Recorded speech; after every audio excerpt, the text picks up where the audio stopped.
قصدك ايه من الموسم ده؟ قصدي انا كنت عامله له شير من سماح انور، بس هو الفكره باختصار ان انا بتقبل كل الاختلافات، بس مش اختلاف في الاخلاق بس. 2023 تستقبليها ازاي؟ بستقبلها بالدعاء ان ربنا يديم علينا نعمه و... ويا رب تبقى سنه سعيده على الجميع باذن الله. اشكرك جدا يا ريهام، احنا عايزين بس كلمه اخيره عن المسلسل. معلش اخر حاجه والله. طبعا الحلقه الاخيره الناس كلها مستنياها بفارغ الصبر، ومش هنحرق حاجه عنها، بس متوقع الناس كانت تتفاعل مع مسلسل رعب بالشكل ده؟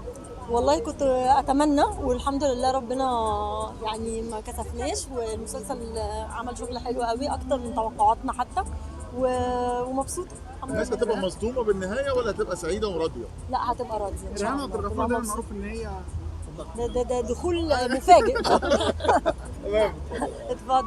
ريهام عبد الغفور دايما معروف ان هي تطلع بدور بنت كيوت رومانسيه، دور الرعب ما خفتيش انت تاخدي التجربه دي؟ لا انا ما بخافش، اظن بقى لي كتير قوي بثبت نفسي ان انا ما بخافش، بحب اغامر وبحب اعمل المختلف والغير متوقع، فدي حاجه انا بحبها. طبعا خفت ان المسلسل نفسه ما يعجبش الناس، او ان انا ما بقاش شاطره او كويسه او ناس ما تصدقش، بس الحمد لله ربنا بقيتي كرمني. رقم واحد في المنصات ومتميزه ودايما مسلسلاتك متعلمه، هل هتتجه للمنصات وتسيبي لا انا بتجه للدور الكويس ايا ما كان هو فين، وربنا يديم علينا نعمه الجاي.